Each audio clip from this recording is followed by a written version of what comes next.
Good day and thank you for visiting this channel.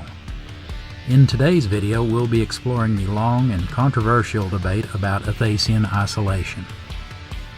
I have seen many online threads break down into name-calling, almost always on one side of this issue, because most Dark Sun players and DMs are operating off old memories, not canon.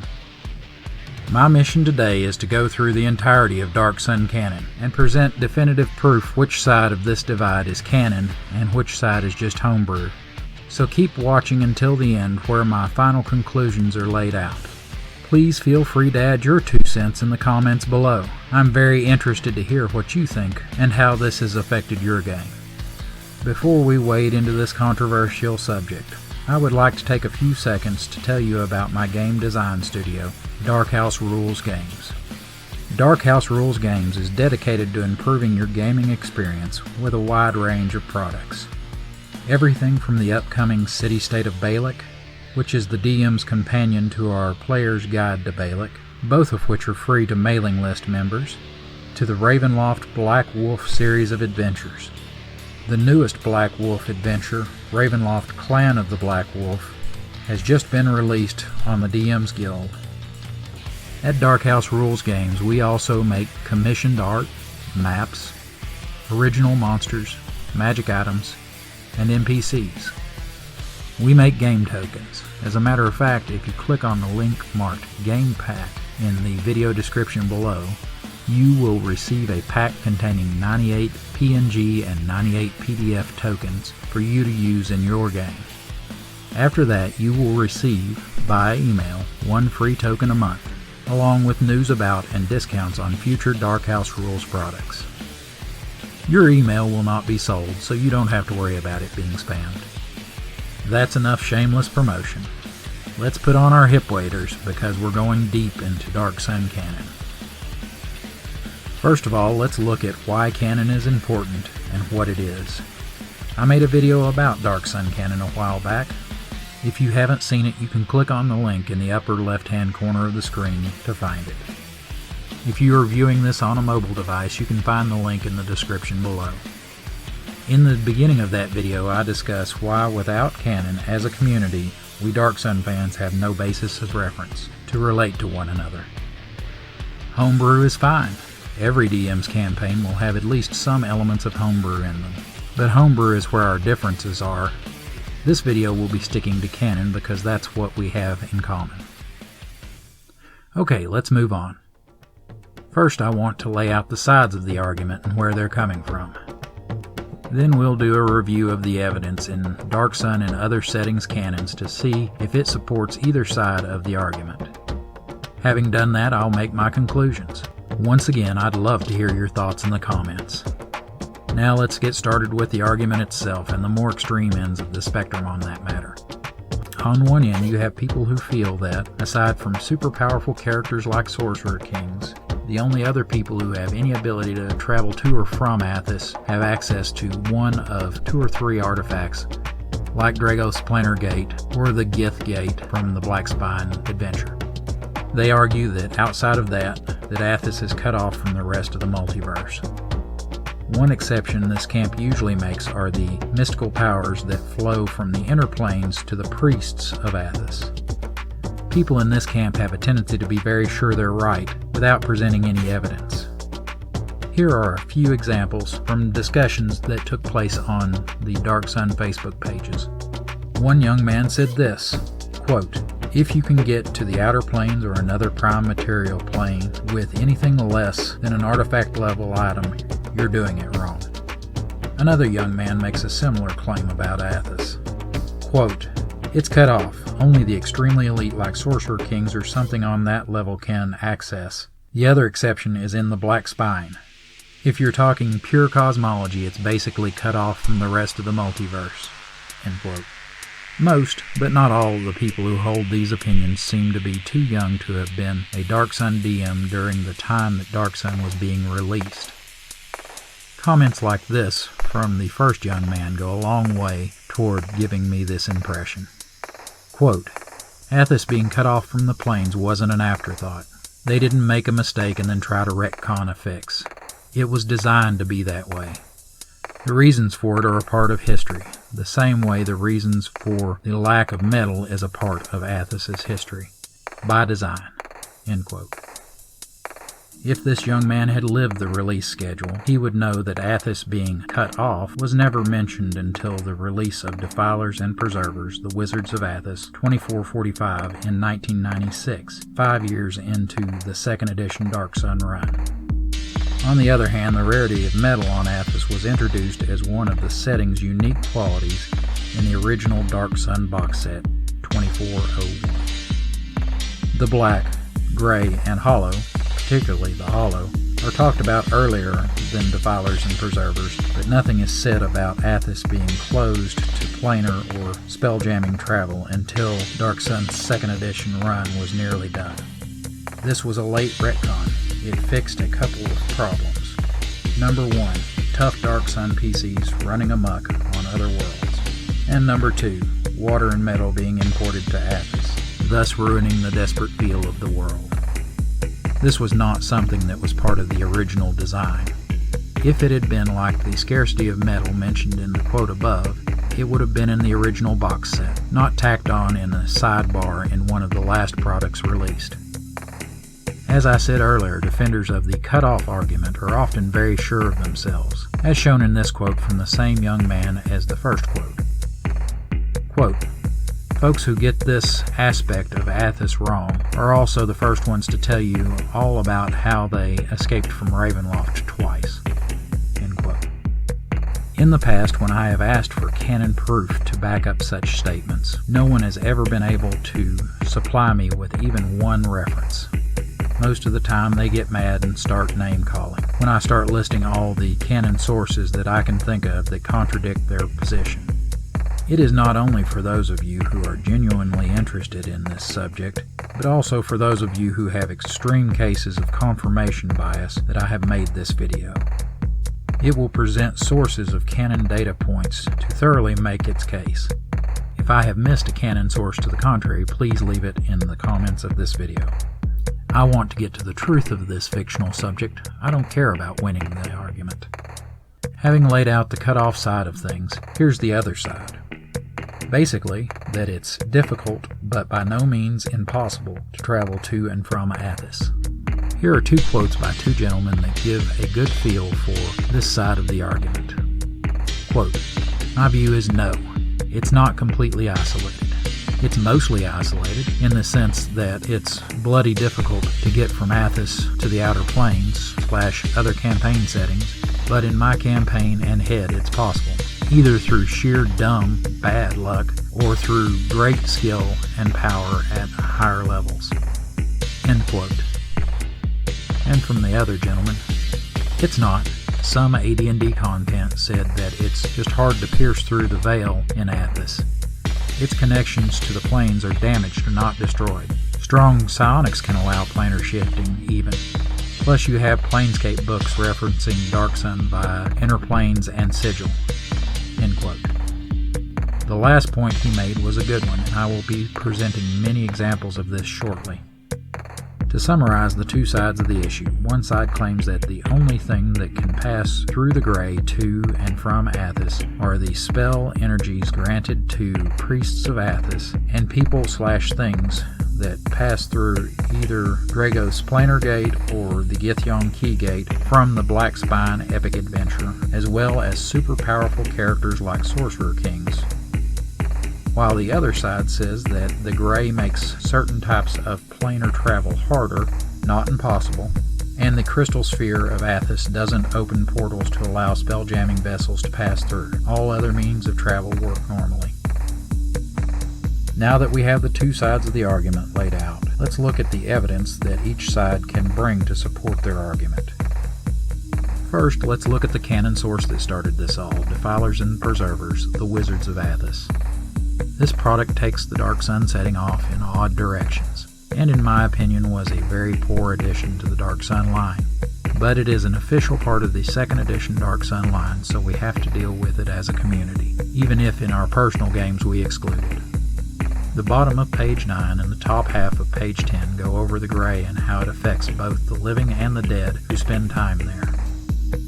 The crux of what started the Cut Off argument is the sidebar on page 10 entitled, "You Can't Get There From Here," a misleading title to say the least.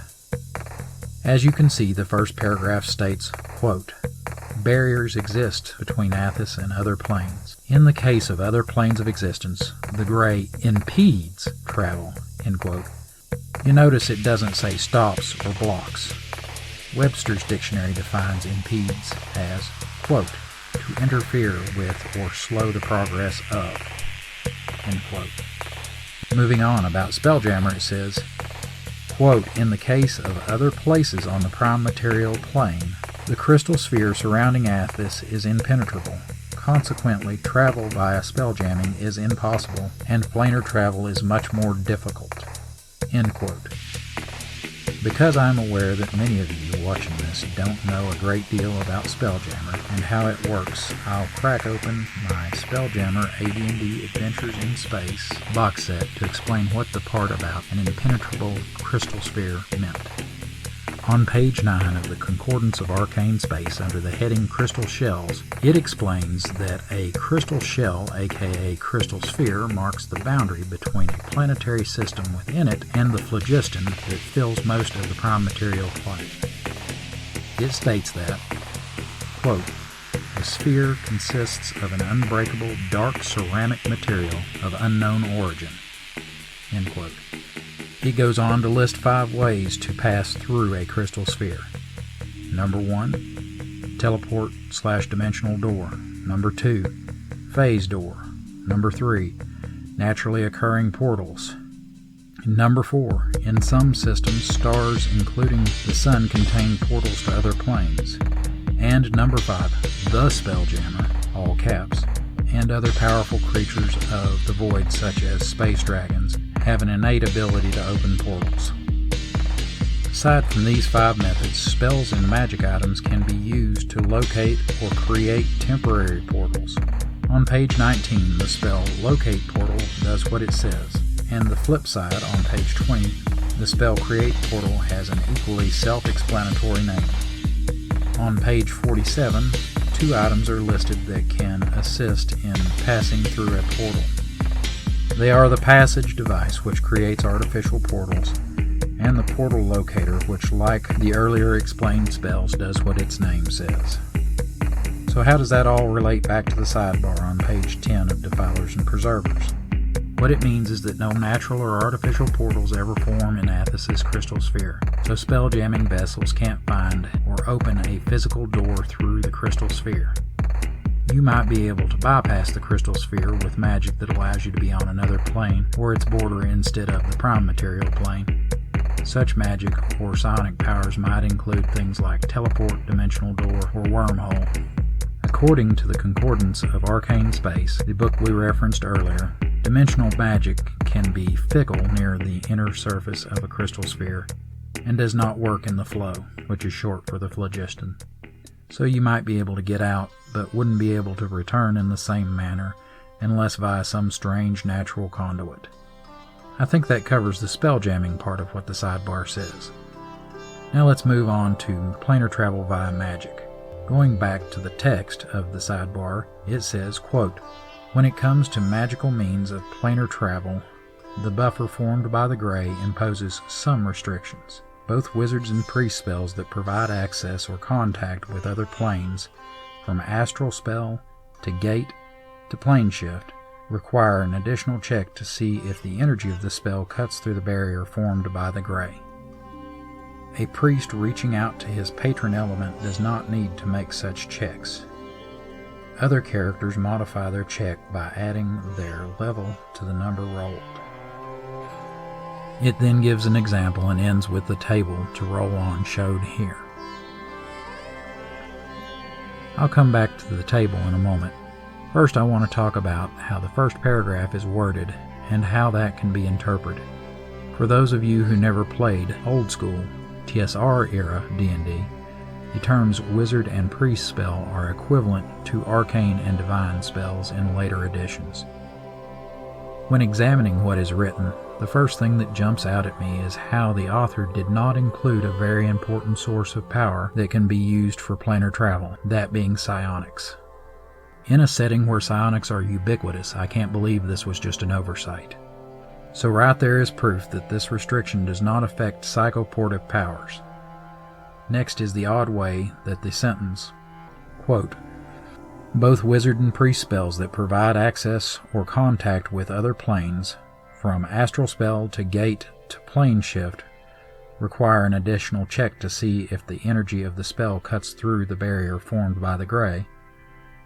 The way this is written, it could be understood one of two ways. The first would be a literal reading, meaning only the 3 spells listed are affected. The author could have cleared this up by saying, including but not limited to spells like astral spell, plane shift, and gate. The other way to read that sentence is to assume that the author intended it to mean all wizard and priest spells of a planar nature. I think this was the author's intent, even though it is a retcon that affected up to 5 years of gameplay that came before the release of Defilers and Preservers. Defilers and Preservers is chocked full of retcons. What's one more? Well, even using this second reading of the text, it never says that the only way through the gray is to use one of 2 artifacts or be a sorcerer king. Just that the gray makes using wizards and priests spells to contact or travel to other planes more difficult. To see just how difficult the gray makes it, let's look at the table from the sidebar again and give an example for context. To use this table, a wizard or priest casting a planar type spell must roll a percentile, then add their level in the spellcasting class they used to cast the spell. Then compare that number to the proper column on the table to see what row applies to the casting. Let me give you an example using a player character that one of my players plays in my home game, Mardalion. Mardalion is a 13th level Defiler, and for our first example, let's say he's in combat and casts Conjure Elemental. Mardalion's player would roll a D100, then add 13 to the result like this.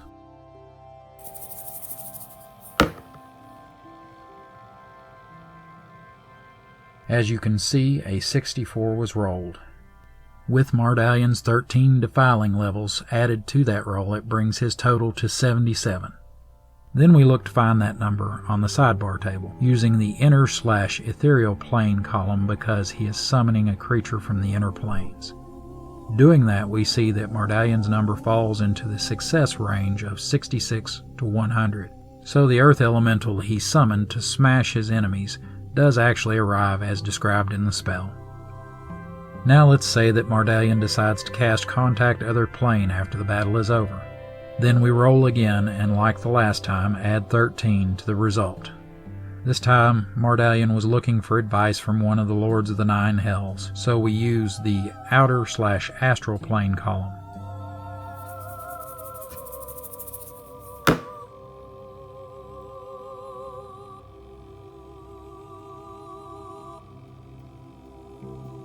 Well, that roll is a success without having to add Mardalion's level. He could have succeeded with a roll as low as 83, though. If on either column Mardalion had rolled below his threshold of success, that being 83 for outer/astral and 53 for inner/ethereal, the thing that would have most likely happened would be that his spell failed and was wasted. Aside from him not having it memorized again, there would be nothing stopping him from just recasting the spell. There is another very unlikely outcome to Mardalion's casting of these spells. When casting Contact Other Plane, he has a 2% chance of getting lost in the gray. His chance of getting lost in the gray when casting the other spell is -5%. The sidebar on page 11 of Defilers and Preservers describes the chances of a character finding his way back to Athas if they become lost in the gray. I'm ready to move on, so I won't go into detail here, but I will give you a few seconds to read it for yourself if you want.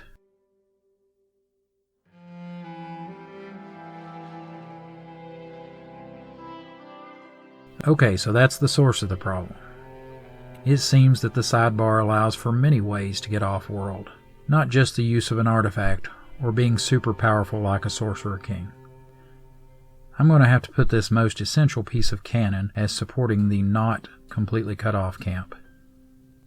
Because of this, I'm going to award the first point in this debate to that side. Not being an expert in Dark Sun beyond 2nd edition Dungeons & Dragons, I asked for some help researching 4th edition Dark Sun, as well as finding other 2nd edition sources. I want to take a little time to thank the people who gave of their time and knowledge to help me. Of all those people, I would like to thank 3 in particular because I am using the screenshots they provided me with in this video. First, I'd like to thank Keith Martin for providing me with an excerpt from the Complete Spacefarer's Handbook.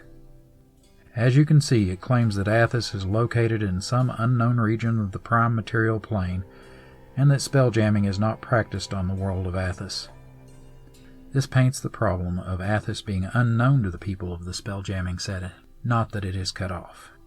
This is not surprising considering that the Complete Spacefarer's Handbook was published 4 years prior to the release of Defilers and Preservers. This one definitely does not meet the cut off criteria, so the score is 2-0 now. Next up in my list of research contributors that I want to show my gratitude is Matthew Ish. He sent me this little nugget of 2E obscurity from Chronomancer. This book is a mess, having a long history of being dropped by one author and picked up by another, bought and sold from the Roll Aid system, then hastily adapted for 2nd edition Dungeons & Dragons. Taking into account all that baggage, I have to admit it is still 2E canon, even if it is contradictory. There in black and white, it uses the words, quote, Athas is currently cut off from all other worlds by either planar travel or spelljamming, end quote. So I have to give this one to the cutoff camp. It's now 2-1. Finally, I'd like to give a big thank you to Shane Walker for his help with digging up what 4th edition Dark Sun had to say about the cut-off issue. As with many things 4E, the rules and overall cosmology have changed considerably from their 2nd edition origins. Having said that, you can see this excerpt says that, quote, passing through the gray is the only way to reach the astral sea, but such travel is risky, end quote. The Astral Sea is the 4th edition equivalent of the Astral Plane in old school D&D. Once again, even in 4th edition canon, Athas is difficult to travel to and from, but travel is not limited to a few artifacts or a handful of super powerful people. So that puts the score at 3-1. Now let's take a step back to my own research, most of it from AD&D 2nd edition. Let's start at the beginning of Dark Sun with the original campaign box set, 2400. In particular, the Dark Sun Rules book. On page 30, the concept of priests gating in material from the patron elemental plane certainly does not fall under the spell energy exception that the cutoff camp subscribes to. In the same book on page 79, it talks about how fiends can travel back and forth from Athas at will. With these contributions from the original box set, the score moves to 5-1. Now let's go on to the Monsters Compendium Dark Sun Appendix, Terrors of the Desert, 2405. The first non-indigenous species of monsters in that work are the Drakes, one from each of the 4 primary elemental planes. After the Drakes come the Elementals. Lesser and greater of all 4 types are introduced there. But the standard variety is also referenced, so it comes to a total of 12 types of elementals. After the elementals, you have to go all the way to the Sand Bride and Sand Mother, both of who have their origins in the negative plane.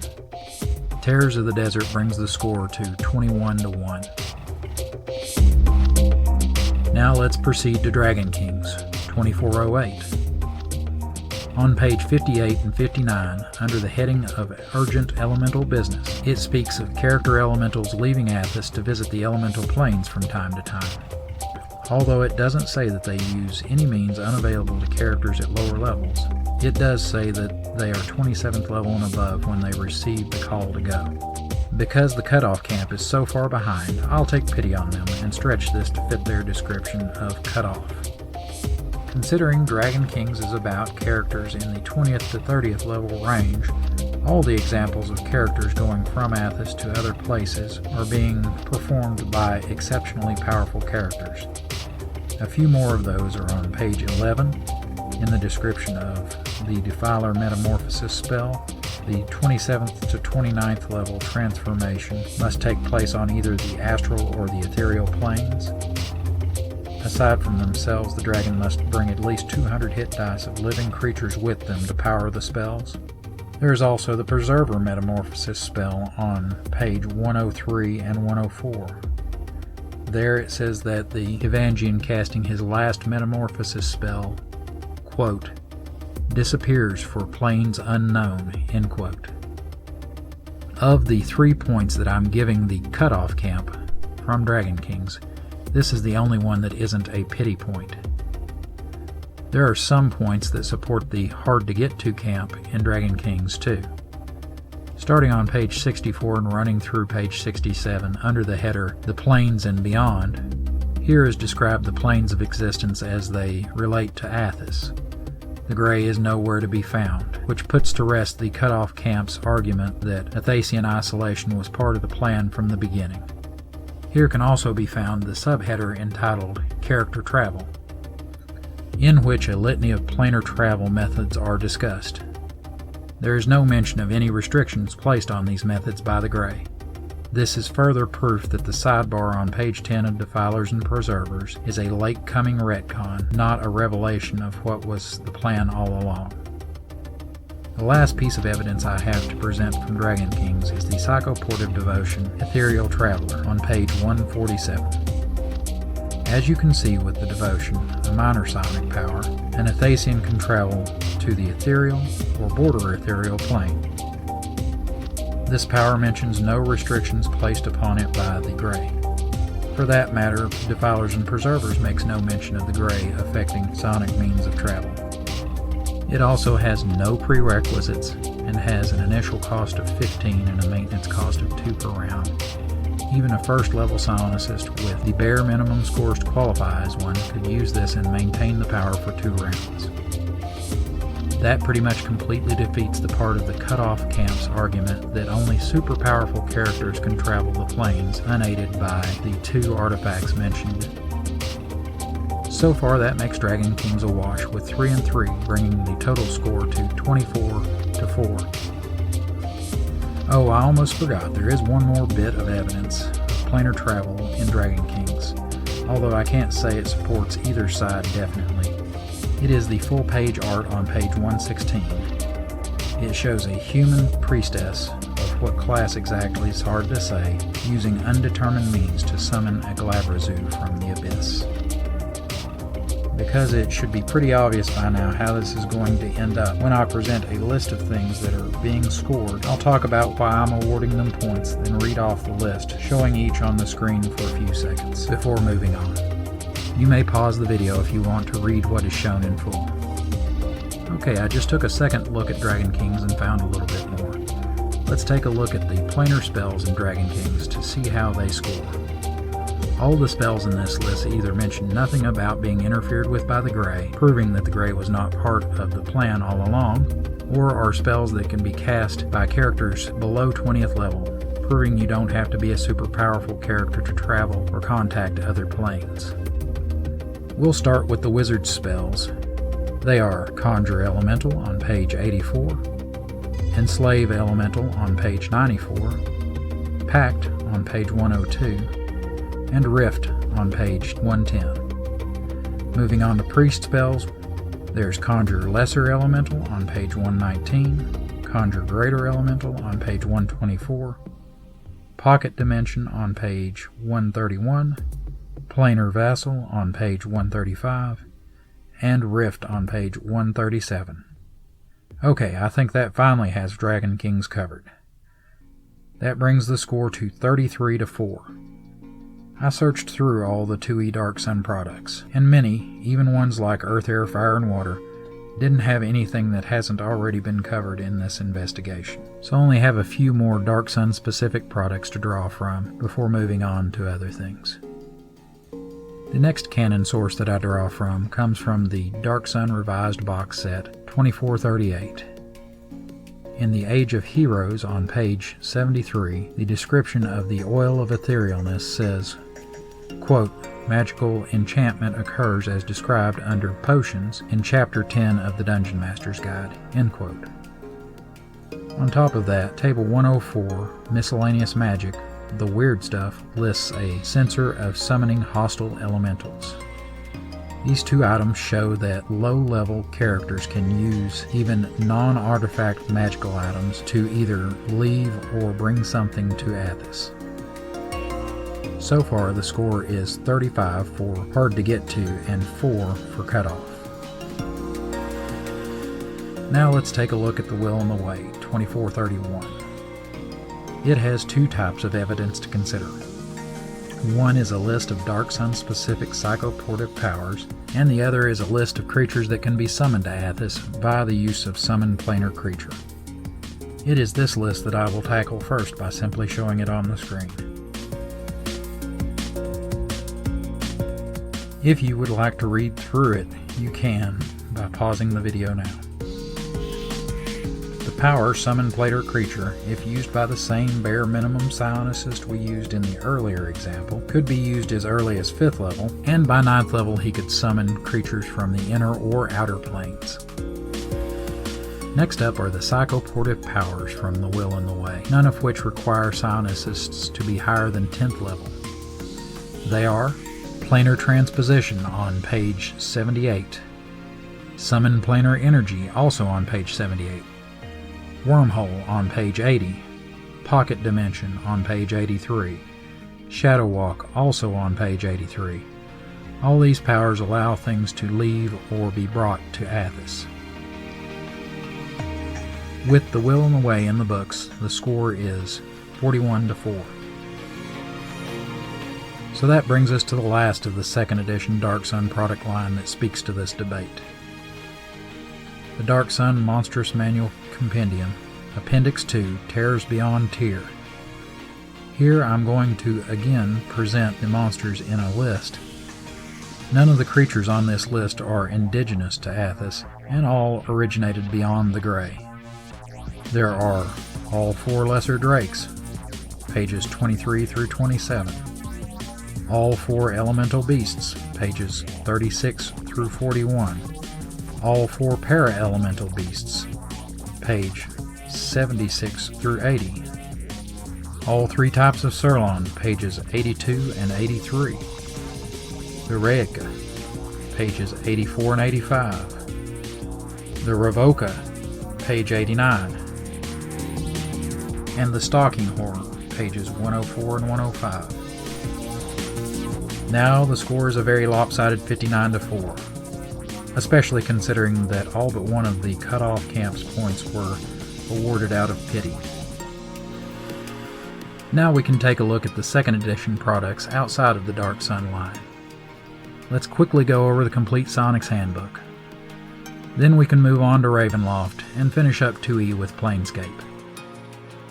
The Complete Psionics Handbook 2117 of course has many powers available to psionicists that are not covered by the sidebar on page 110 of Defilers and Preservers, nor do they require a psionicist to be of extremely high level to use them. Because I already covered Summon Planar Creature, I will not count that again here. The list is as follows: Banishment, page 64. Probability Travel, also on page 64. Astral Projection, page 68. Dimensional Walk, page 69. Wrench, page 105. That makes the new total 64 for the Hard to Get There camp and 4 for the Cutoff camp. Now that brings us to Ravenloft. The red box Ravenloft Revised Campaign setting includes information on running characters from the Dark Sun setting and spends a lot of page count on psionics. In the Ravenloft box set Forbidden Lore in the book Dark Recesses on page 22, it is revealed that the ruined Athasian city of Kildane was copied and brought to the Demiplane of Dread along with all the people who survived the calamity that destroyed the city on Athas. Both with the taking of individuals and the city-state of Kildane, the process involves godlike powers, and it is not something that the people being taken have any control of, so it doesn't really apply to either camp's score. I just included it here to acknowledge it and categorize it as moot in the argument we are addressing in this presentation. Hang in there, we're almost done. All we have left to look at is just the Planescape setting and a couple of bits from the Burnt World of Athas line. Alright, starting with the Planescape Campaign Setting Box Set, 2600. In A Player's Guide to the Planes, on page 11 of that book, under the heading, Creating a Character, subheading Prime Characters Only, it talks about taking player characters from the Prime Material Plane out onto the other planes for a single adventure, then returning to their homeworld. In this paragraph, it specifically references the Dark Sun setting. It says, quote, for example, player characters using a Dark Sun campaign as a base could be half-giant gladiators or human preservers, but not Githzeiri priests or barrier warriors of the Dustman faction. See page 20. End quote. Later on page 13, the special classes of the Dark Sun setting are addressed.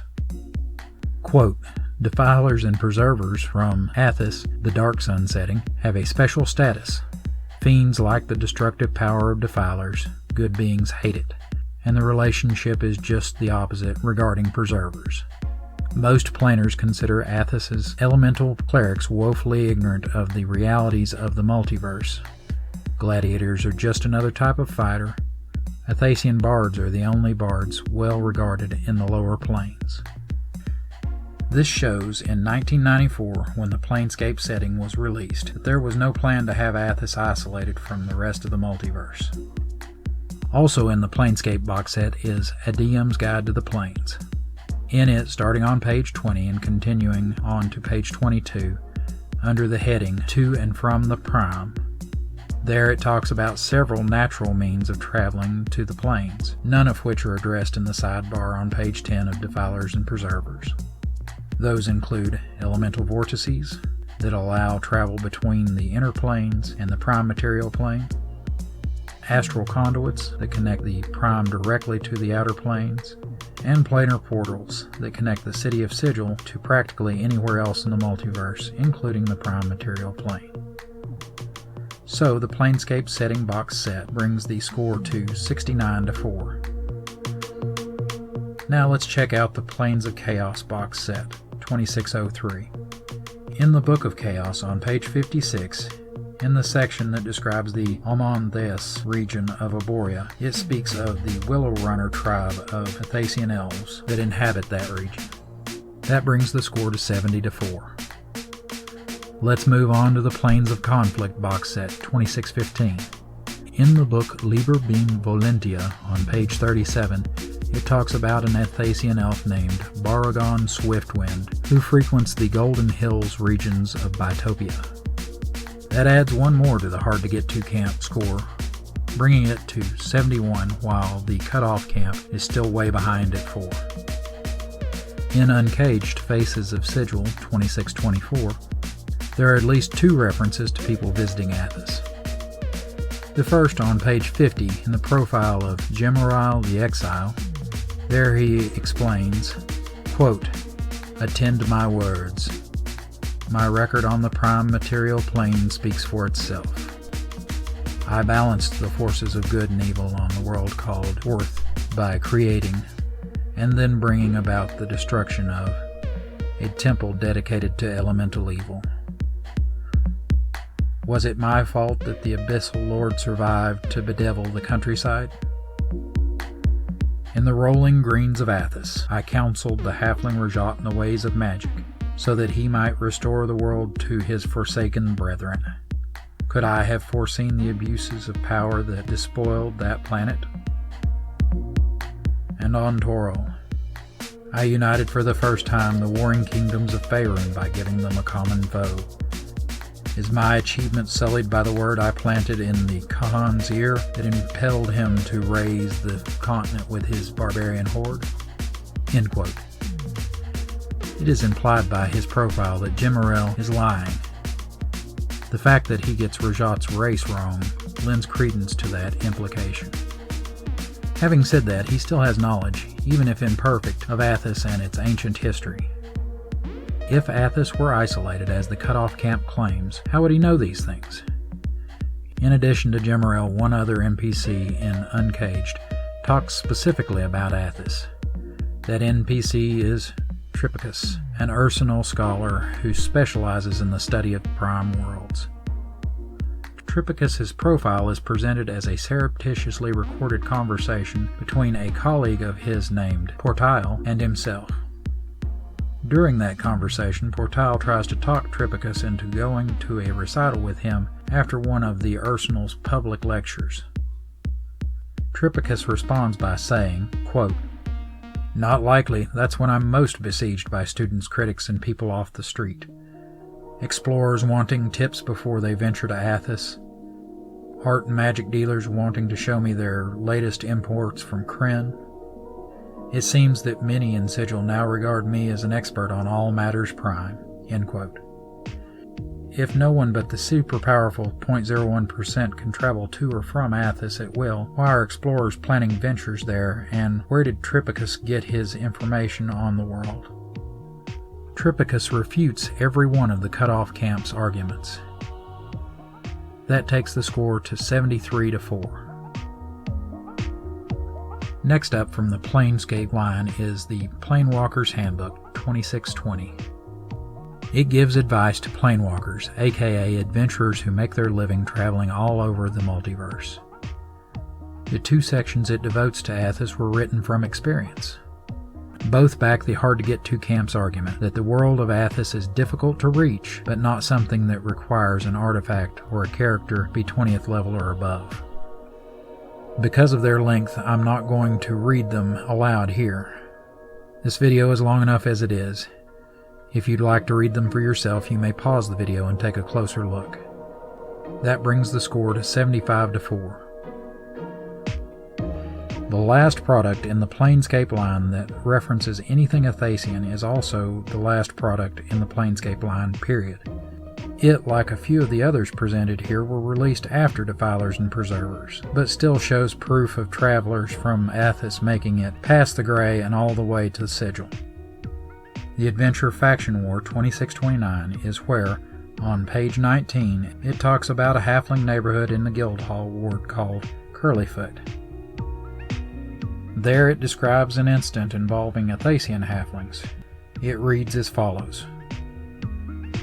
Quote, "A few years back, a tout new to the business sent a group of clueless halflings to find a case in Curlyfoot.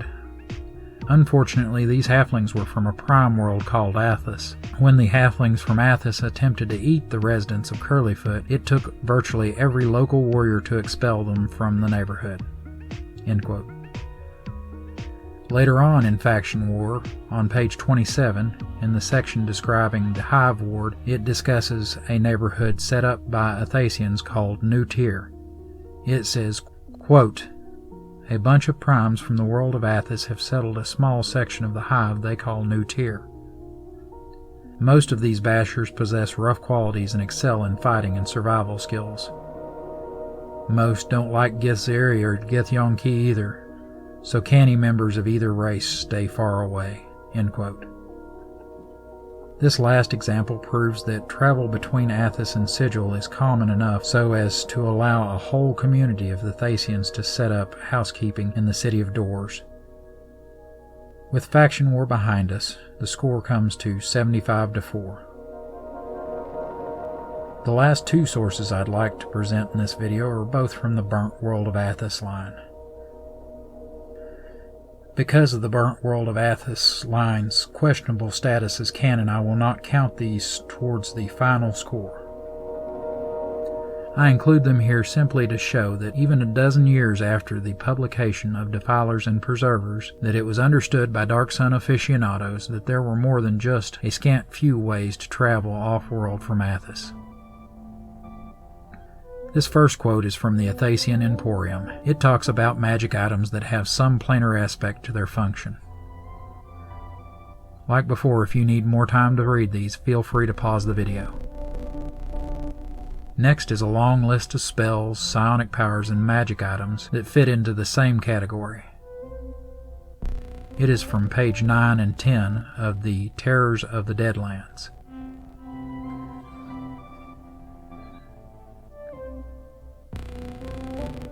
Okay, at last we have reached my conclusions. Did an extensive examination of canon on the subject prove that Athas is almost completely isolated, reachable only through the use of artifact-level magic items, or by characters with powers on par with the Sorcerer Kings? Or did the vast majority of the canon evidence support the idea that the Grey and Athas' crystal sphere make travel to or from Athas harder than it is on most other Prime worlds, but by no means impossible? With a score of 75-4, with 3 of those 4 being pity points, I'd have to say that canon overwhelmingly supports the hard-to-get-there camp. I could find almost no evidence to support the cut-off argument. The one place I did was from a hot mess of a book. But it is canon. If you've been able to find something I missed, please leave the product name and page number or link to it in the comments below. Like I said in the beginning of this video, it's not about winning, it's about finding the truth. I would like to close with this. Just because canon does not support the idea that Athas is cut off, that doesn't mean that you have to play that way in your game. You can homebrew whatever you want.